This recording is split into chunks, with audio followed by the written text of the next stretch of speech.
Hello everyone, welcome to week 2 of the course. This week we are going to cover chapter 2 and chapter 3 from the textbook. In addition, I have posted supplemental reading material which is relevant to this week content. I encourage you to briefly review that as well. Let's begin with the overview of key topics in chapter 2. Educating public managers and policy analysts in an era of informatics. As the world becomes increasingly complex, interconnected, and resource constrained, so do the public issues with which we must grapple with. In an information intensive governance environment, advancement in information and communication technologies provide us the possibility to better deal with complex public issues in innovative manners that tap into and reflect the reality of this world. This requires policy managers and policy analysts to adapt to the opportunities and challenges posed by these technological advancements that make up the field of policy informatics. Let's first define what policy informatics is.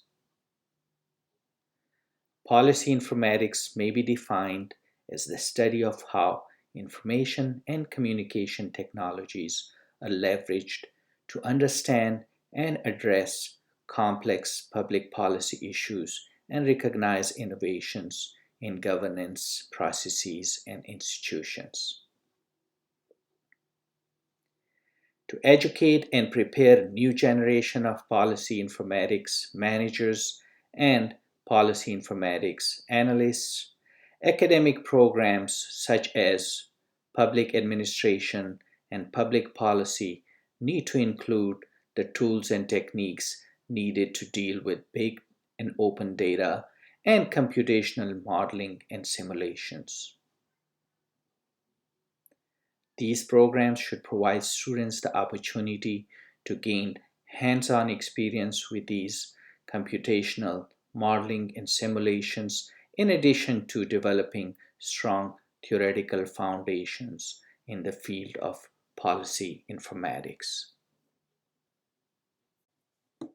Let's look at the roles of two ideal types of policy practitioners discussed in this chapter. Number 1, policy informatics public manager. Number 2, policy informatics analyst. Policy informatics managers play important roles in leading and implementing informatics initiatives, whereas policy informatics analysts are responsible for executing policy informatics projects and initiatives. Policy analysts are also known in some organizations as scholars, fellows, researchers, modelers, and programmers. Policy managers may not need to perform tasks such as building models and analyzing big data themselves, since policy analysts could perform those tasks. However, they should have good orientation and exposure to these aspects so that they can better lead their teams tasked with building models and analyzing big data. To be successful in this digital age, policy managers and analysts require certain skills, knowledge, and competencies. To be successful, a policy manager must be a good system thinker and has the capacity to see the big picture. They should have a strong foundational level understanding of both qualitative and quantitative research methodologies. They should have a process orientation view to policy making.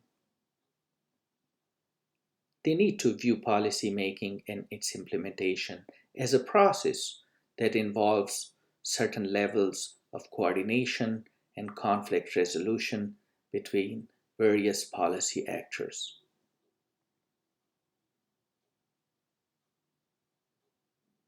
They should also know how to integrate informatics in performance management and financial systems.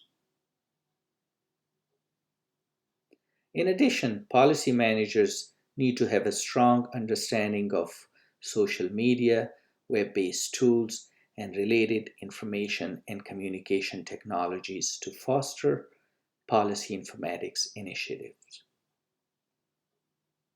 They don't have to be experts in all these aspects. However, they should have a deep understanding of these tools so that they can better lead their team members assigned to these tasks. Let's recap chapter number 2. We covered and discussed two ideal types of policy informatics practitioners. Number 1, policy informatics public manager. Number 2, policy informatics analyst. In conclusion, a policy manager's role is to lead policy informatics initiatives and interact with relevant actors in the policy-making process, whereas policy analysts are responsible for executing policy informatics initiatives and projects.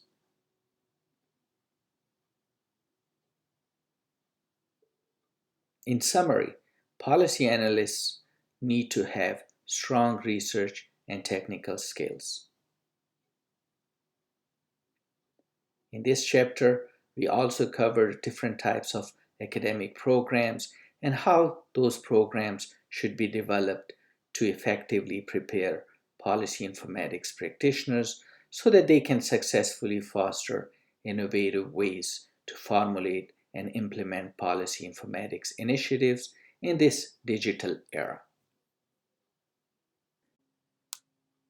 Now let's move on to chapter 3, the quality of social simulation, an example from research policy modeling. The focus of this chapter is on the various approaches to assessing the quality of policy simulations. Let's first look at the question of what is a quality simulation?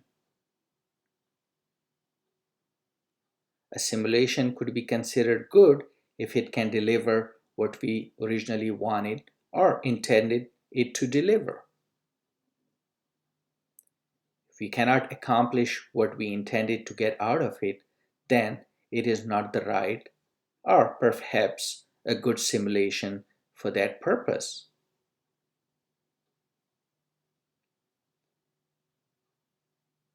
In the next few slides, we will examine the standard, the constructivist, and the user community views in evaluating social simulations. This table provides comparison of everyday simulations such as Cafe Nero and scientific social simulations. The construction of these two simulations have some similarities. For example, in both cases, we build models from a target. In each case, we want something from the model we cannot get easily from the target in reality.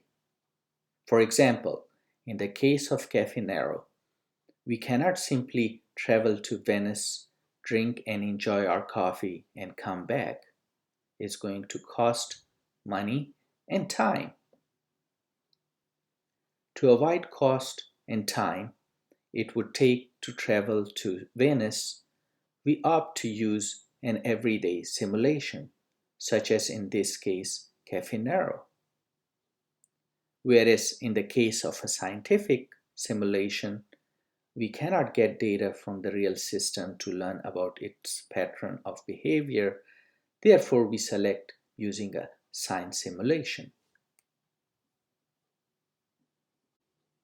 In the next few slides, we will discuss the standard, constructivist, and user community views used to evaluate social simulation. There are limitations associated with each of these views. Let's look at the standard view first. Standard view refers to the well-known questions and methods of verification in a simulation. The well-known questions could be whether the code does what it is supposed to do. Are there any bugs or errors involved? The method of verification and validation would include whether the outputs resemble observations of the target or not. This standard view relies on a realist perspective because it refers to the observability of reality in order to compare the real with artificial data produced by the simulation. And it must be able to compare simulation output to reality.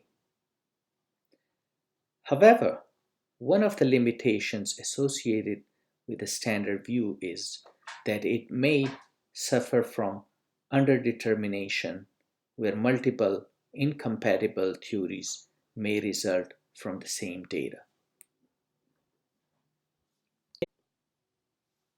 Let's look at the constructivist or construction view.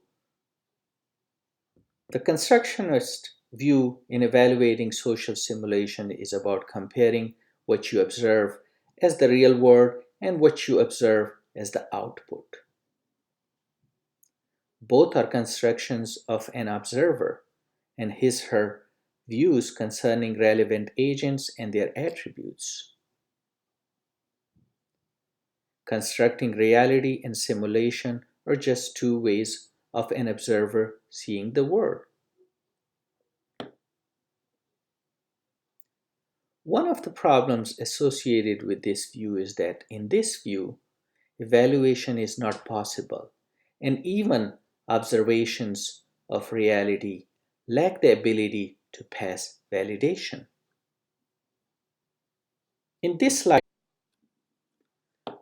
let's look at the third view, which is the user community view. Part of the user community view, evaluation is carried out using the observations of the affected user community. The evaluation is not just based on prior knowledge, it is closer to real results. And often, results are influenced by multiple related factors. This makes the user community view the most promising. However, it is most labor intensive in comparison to the standard and constructionist views in evaluating social simulations. Let's look at the example of policy modeling for ex ante evaluation of European Commission funding programs. In the first phase, Emphasis Skin model was developed for EU to help understand and manage the relationship between research fundings and the goals of EU policy. This model, as seen in this flowchart, simulated real-world activity in which the calls for research grants specify key requirements of the proposal and the number of projects that will be funded. Changing the various elements of the model that equate to policy interventions, such as the amount of funding, the size of consortia, or encouraging specific sections of the research community, enable the use of this application as a tool for modeling and evaluating the results of specific interactions between policies, funding, strategies, and agents. We will cover. In the second phase of this project, the Horizon 2020 study workflow model was developed. In this model, first, as shown on the left-hand side of this figure, a set of issues was developed in consultation with stakeholders. Data collected in the first phase were entered into a database. These data were used to calibrate the INFSO skin model.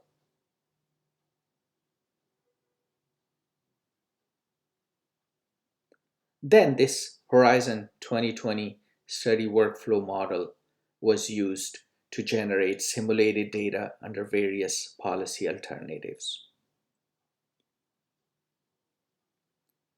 The simulated data were then fed into another database and visualized using additional network visualization and statistical applications and software in order to assess the expected impacts of those policy alternatives.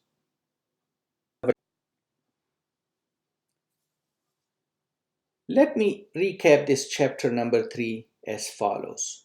Number 1, the quality of simulation depends on simulation process. In other words, trusting the quality of simulation means trusting the process that produced its results. Number 2, by looking at standard, constructionist, and user community views, we can infer that there are limitations and problems associated with each view in evaluating social simulations.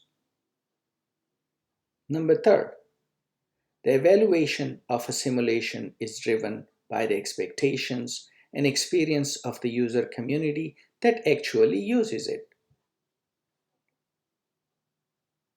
This basically makes the user community view the most promising of the 3 views discussed to assess the quality of a policy modeling simulation. However, one of the aspects we need to keep in mind that it is most labor intensive in comparison to the standard and constructionist views in evaluating social simulations.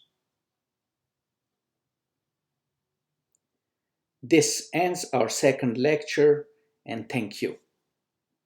Here are some of the key competencies of policy informatics analysts. First, policy informatics analysts need to have the basic competencies of policy managers, such as system thinking and communication and collaboration skills. In addition to these basic competencies of policy managers, policy analysts should know advanced research methods and associated IT applications. They need to be able to do data visualization and design. They need to have programming and modeling skills. In particular, modeling skills is one of the paramount skills that policy analysts should possess in order to be successful as a policy analyst in the policy informatics field.